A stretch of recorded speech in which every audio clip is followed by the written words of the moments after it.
Hi. So I'm Wyken Seagrave, and this is my third vlog. So you can see lots of stuff about me at this website, wykenseagrave.co.uk. And at the moment I'm running PowerPoint, and a lot of time. I've just spent an hour trying to work out the best way of using PowerPoint to do this presentation, because what I want to do is to be able to easily flip between different slides and see the notes, and also edit the presentation if I get it wrong. So I've worked out how to do that, and basically what you have to do is go into, now I can't show you this on presentation. Yes I could, if I was clever enough.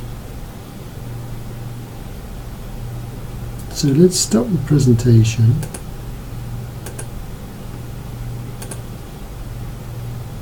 Let me share this screen.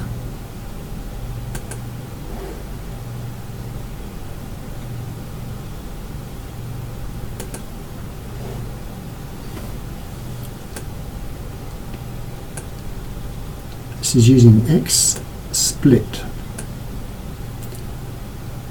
to produce the video output. XSplit. Okay, so this is PowerPoint.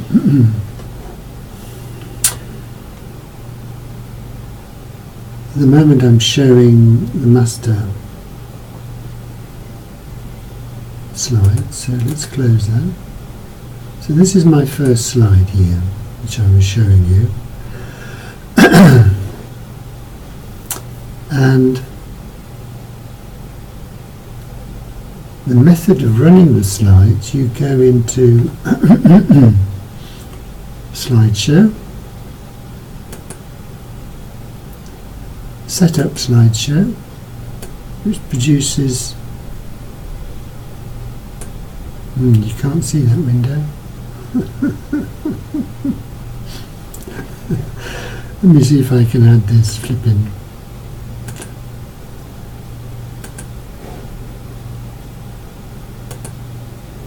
Okay, so it produces this dialog box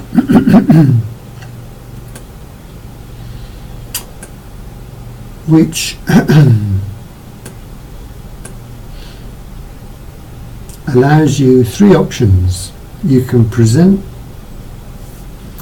the slideshow by a speaker, by an individual in a window, and by a kiosk. So if you want to be able to control the slideshow, flip quickly between screens, you choose presented by a speaker, and here you choose show presenter view. That produces a second window where you can flip between screens, and you would also see, so you'll see the presentation full screen, you'll see the presenter view, and you will also see the original PowerPoint presentation, so you can edit the slides. So that's pretty good.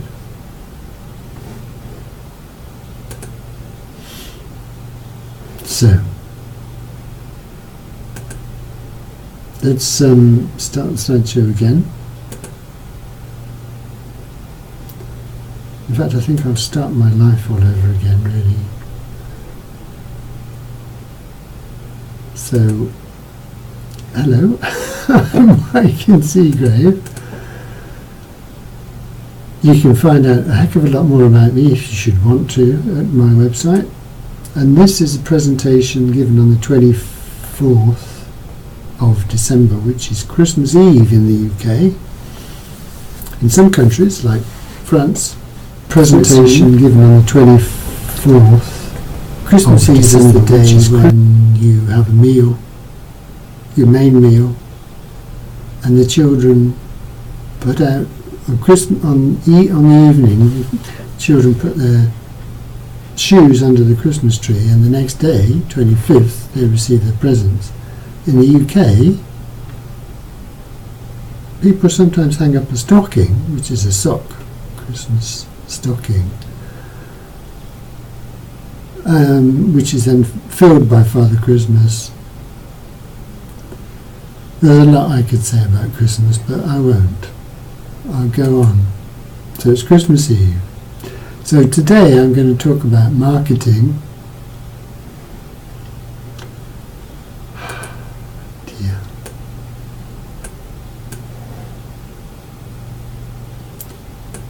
And in fact, I've started talking about marketing because this presentation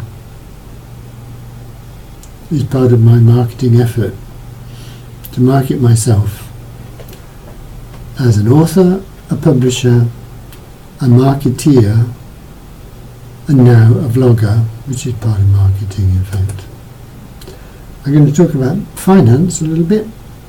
It's near the end of the calendar year. And in the past, most of my finance has been the work has been done at the end of the financial year. My financial year ends at the end of March, more or less the same as the tax year. But this year we have some extra problems. So I'll talk a bit about finance, and then I'll talk a little bit about my life in the past week. So, it doesn't go on to the next slide. Oh, it's broken.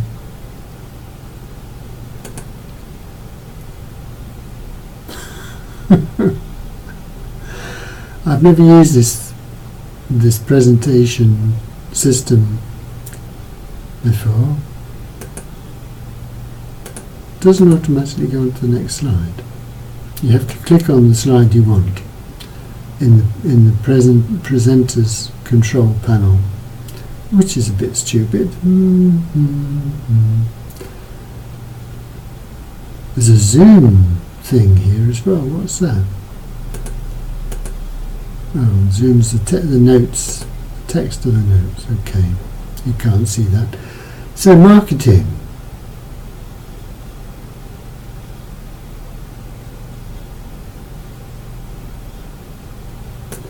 I'm just trying to read what these slides say because I can't remember. Oh yeah. So in the past week I have started a new video log which I called Google Hangouts. No, which used Google Hangouts. So if you search for Google Hangouts, you'll find it. You need a Google account in order to use it. I've already started previously the History of the Universe in 365 episodes, and the last broadcast of this video log I created 2 of these episodes as part of that broadcast, that hour-long broadcast.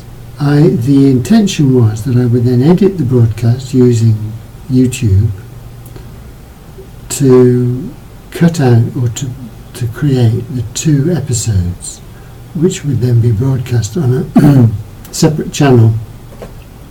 None of that has happened.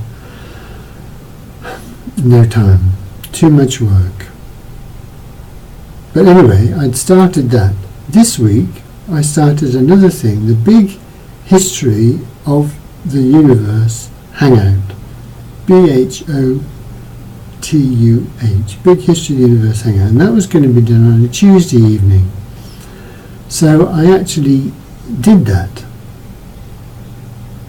yesterday, No, Tuesday. Yesterday was Wednesday. I did it this week and got one person, a friend of mine, Tina, took part in it, and it was very unsuccessful because there was no sound. I spent a lot of time working out how do you make Google Hangouts listen to Skype, because I thought that some people, in order to take part in a Google Hangout, you have to have a Google account, and some people might not have a Google account, they might not want to create one. So the plan was that people could use Skype and take part in a conversation on one screen, and I would use XSplit, no, not XSplit, I would use Google Hangouts to share that screen, and that isn't difficult to do. The problem is the sound. To get the sound into Google Hangouts from Skype was the problem. And last week I thought I'd worked it out using VAC, virtual audio cables. But the problem with that was, so that did work, but the problem was there was a delay in the sound. So I then spent hours over the weekend working out how to use a mixer. I have a USB mixer, an Alexis mixer, and I thought I must be able to use that to mix the sound so there's no delay. I thought I'd got that cracked. On Tuesday, when I tried it out, there was no sound at all going through to the Hangout, so that was a disaster. Luckily there's only one person watching, and that was a friend of mine, so it didn't much matter. So afterwards, I fixed the sound by rebooting the computer. I stopped the Hangout after 10 minutes, rebooted the computer, and the sound, the Hangouts and Skype then produced some sound. My friend's Skype was producing no sound at all, so she had a similar problem. So she was typing and I was talking, and at the same time as that I was setting up a new Twitter account. So it was complicated. At the same time as all this, over the weekend, I was trying to work out how to get some publicity for the launch of my book, and came across this idea of a blog tour. I didn't really understand what it was. Did some research on that, and it turns out the blog tour is when you go to different people's blogs and you either do an interview or you write an article or you create a video, and you go to different blogs on the build-up to the publication of a new book. Now I happen to have a new book coming out, a second volume of Time Crystal. The new edition of that is coming out on Crystal Day, 5th of April 2016. And another thing that happened over this weekend was that I then went through a whole procedure with CreateSpace. So I published my books, printed volumes of the books through CreateSpace.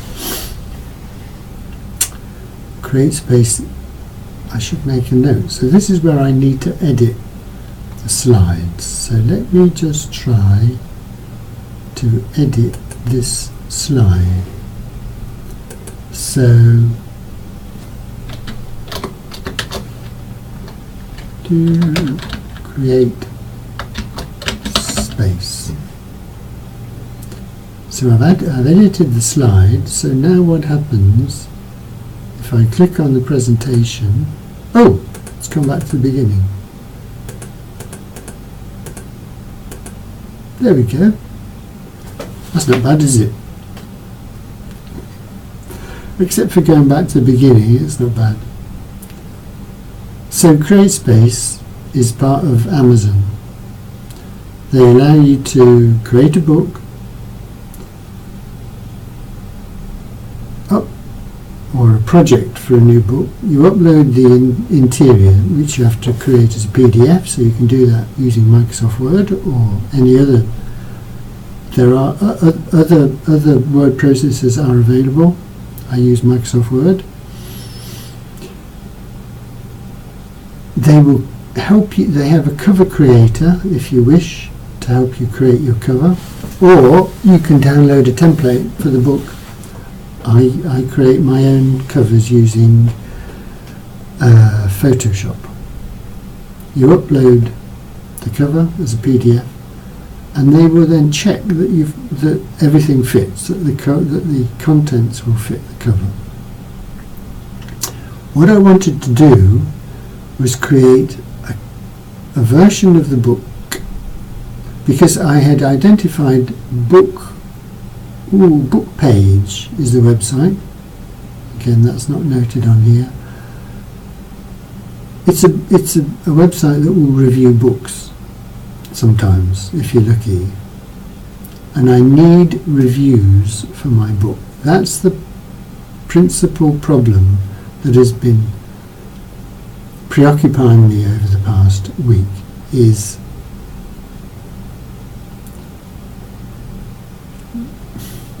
getting reviews. So I found book page last week. I wanted to create what's called a galley proof in the old days. It's still called a galley proof now. It's just a proof with some extra stuff which says this is a proof, and CreateSpace will print proof copies. Unfortunately, I didn't have time to get the proof here, because book page wants a covering letter sent with the proof copy. I didn't have time, because the deadline, they want it at least 3 months in advance. Now, I have never, ever, I've been publishing books for many years, I've never been sufficiently well organised to send out proof copies for review in advance. It shows you how totally incompetent I am as a publisher. But this time, I stumbled across book page by accident, and then forgot about them, and then stumbled across them again, and realised that I'd got 3 months, just 3 months before the book was published, or 3 months and a few days. So I had enough time, but I didn't have enough time to get a copy here, include a covering letter and send it to Canada, which is where book page is situated. So I needed to send it direct from CreateSpace. Now, CreateSpace print their books in South Carolina, so that's easy to get from there to Canada. It's fairly quick, but no covering letter. So what I needed was a front page of the book,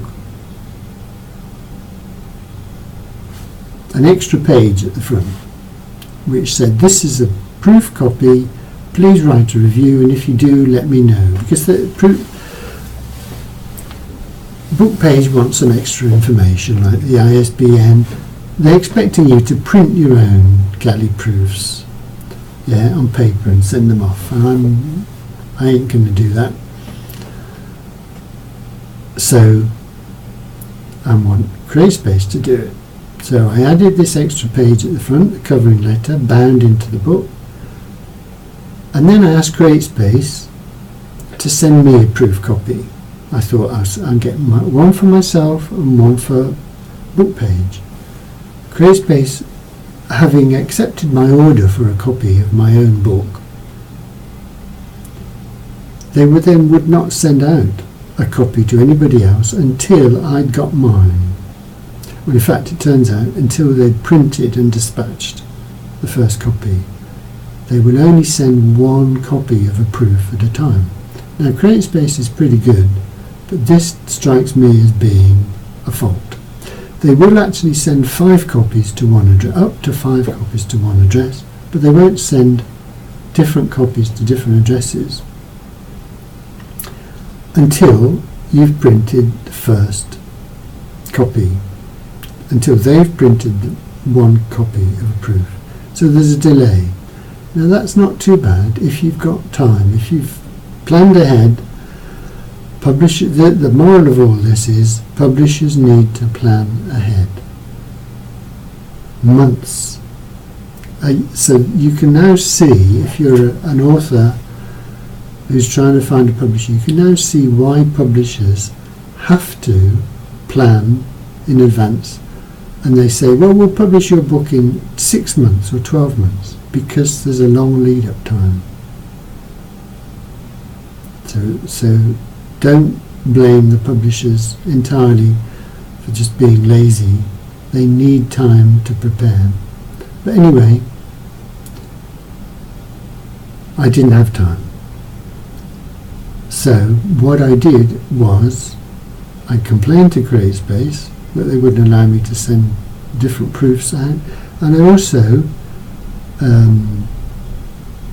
once they had printed one copy, the proof copy,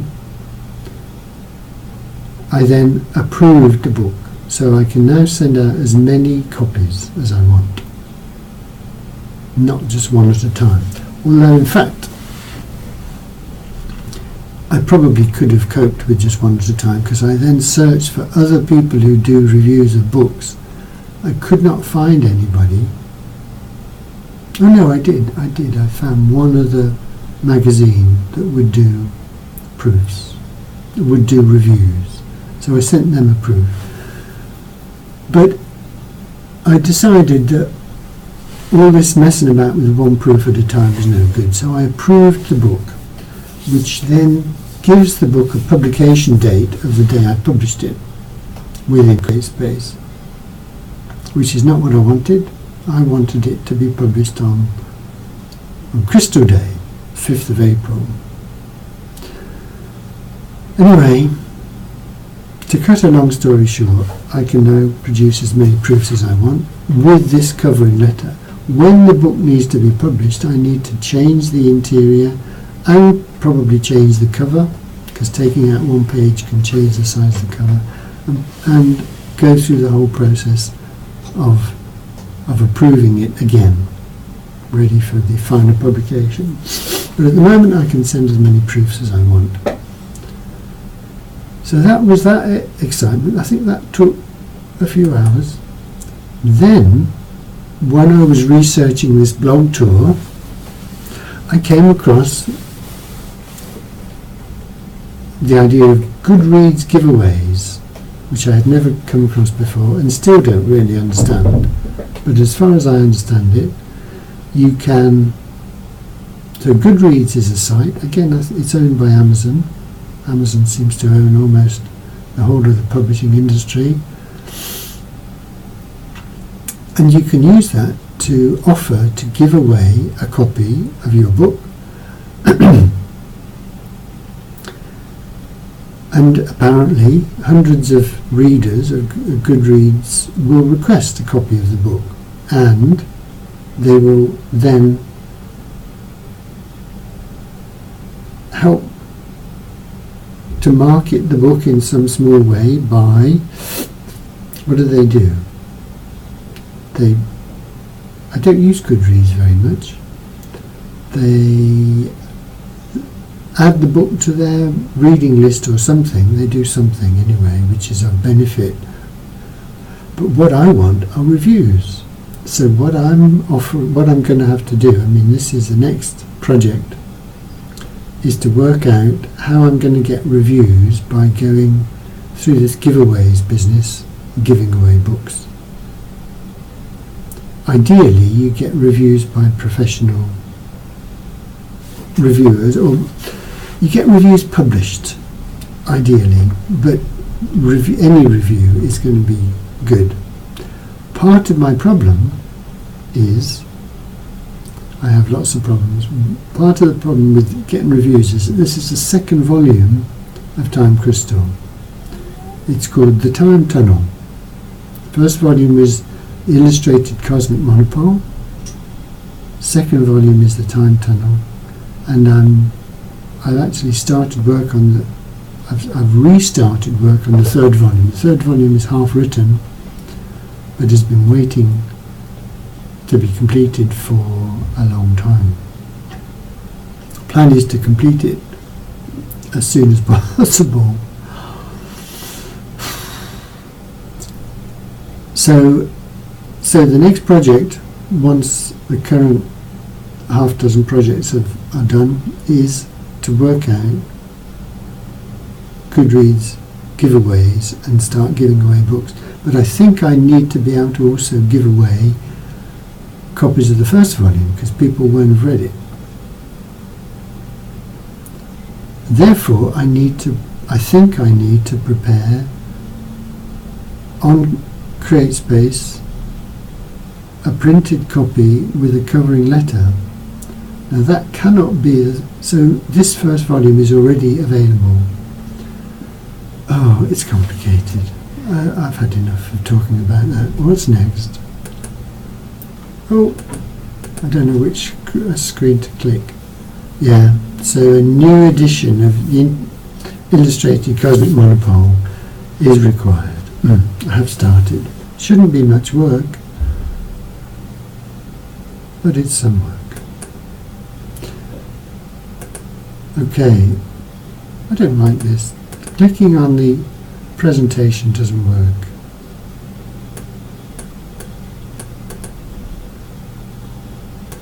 Okay. The other thing I was going to talk about was finance.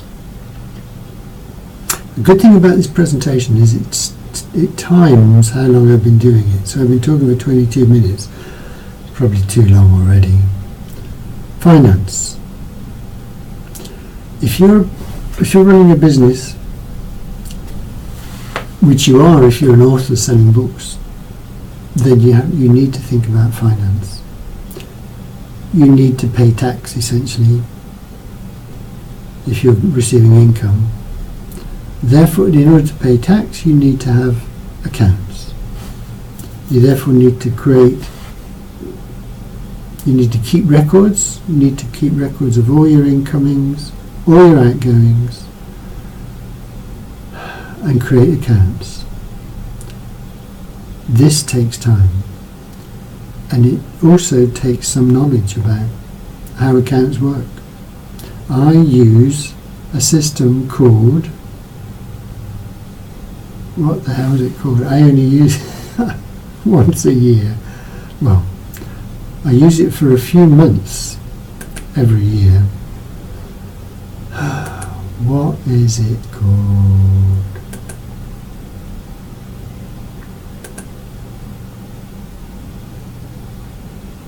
QuickBooks. I use QuickBooks. There is a free version of QuickBooks, but I paid for a version in 2010. QuickBooks, not easy to say that. QuickBooks Pro, which I still use. I think now, if you use QuickBooks, you have to pay for an annual license. I don't like annual licenses, so I would never do that. I'm sure there are other alternatives as well. But anyway, so every year, so daily, monthly, weekly, I keep, if I spend any money running this business, I keep the receipts. All my income is stored electronically, so it's not difficult to find that. But there is a long procedure about actually getting this data together and putting the data into the accounting system. Wrong button, wrong screen. So yeah, it's a problem. You need to create accounts, you need to pay tax. This year there's an extra problem because the European Union, in its wisdom, has decided that VAT, value added tax, has to be paid in the country in which the customer lives. Previously you paid VAT in your own home country, which was fairly straightforward, and I didn't register for VAT because the amount of turnover is so small on this company, it's not worth it, so I just didn't bother. Now, if you run a business of any size, you have to be registered for this European VAT system, and you also need to know where your customers live, so that you can then work out how much VAT you need to charge them, the correct rate of VAT. Man, it's complicated. It's horrible.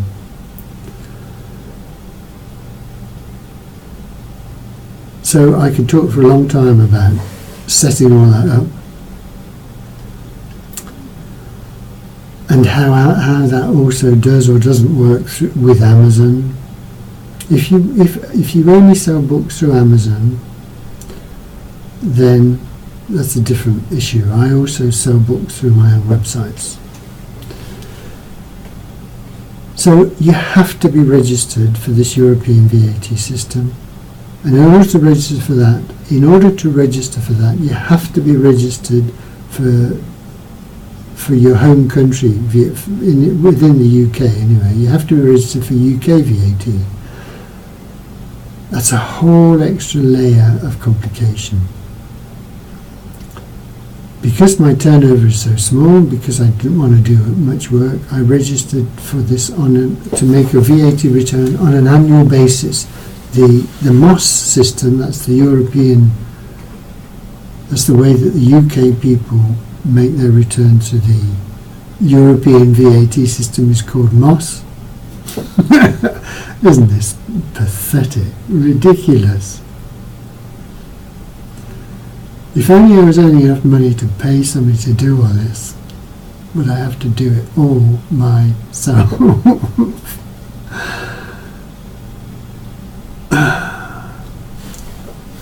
I don't want to even talk about it.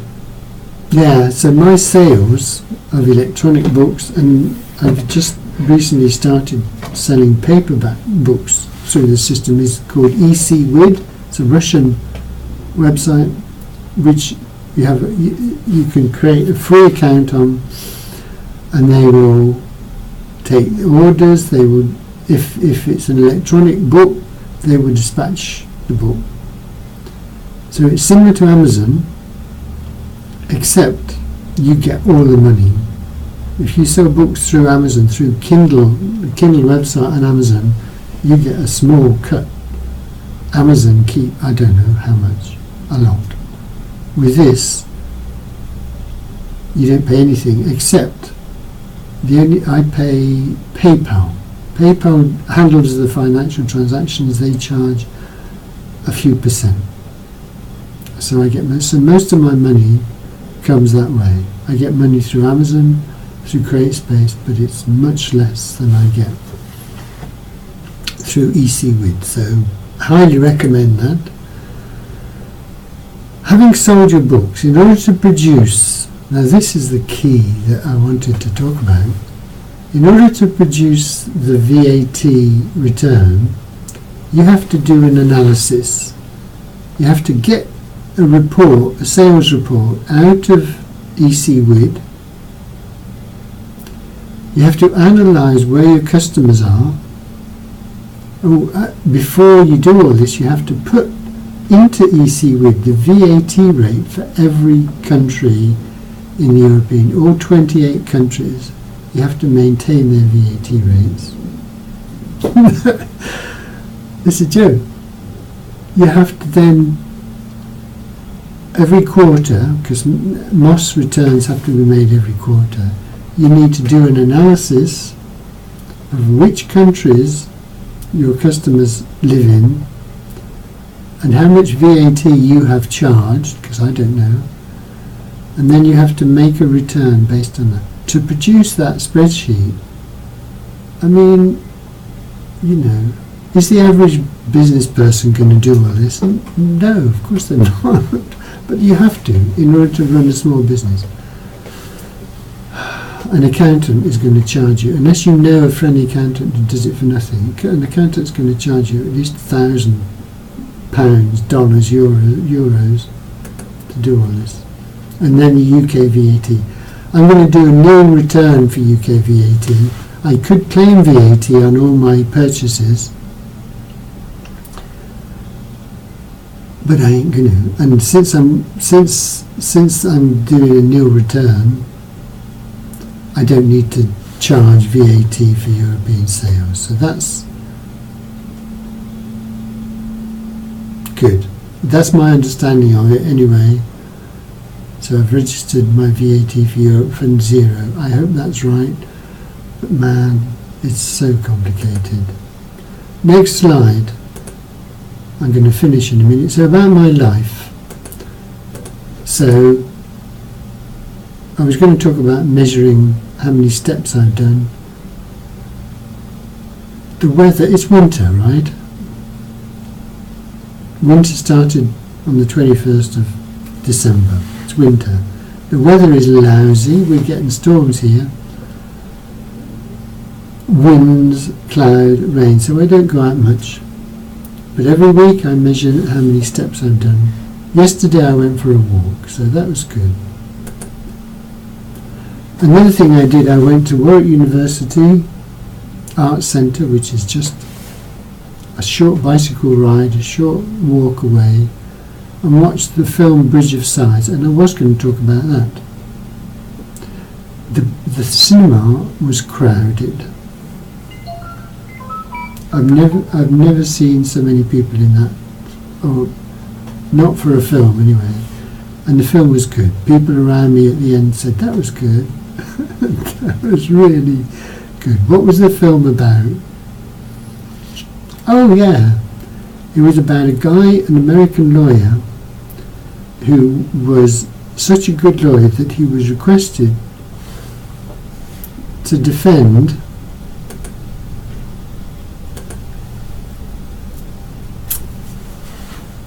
a Russian spy who'd been caught. Was this in the 50s? It must have been in the 60s. No other lawyer wanted to defend this guy. But he was a man of great integrity, and so he gave him the best possible defence, and thereby incurred the hatred of most Americans who wanted this. The penalty for spying was death. So they just wanted to kill this spy. The spy was obviously a very sympathetic character in the film, as well as the lawyer. So he ended up having his house shut up, but he never gave up. He was a man who would not give up. And he argued, he lost his case, so the spy was convicted. The spy was found guilty.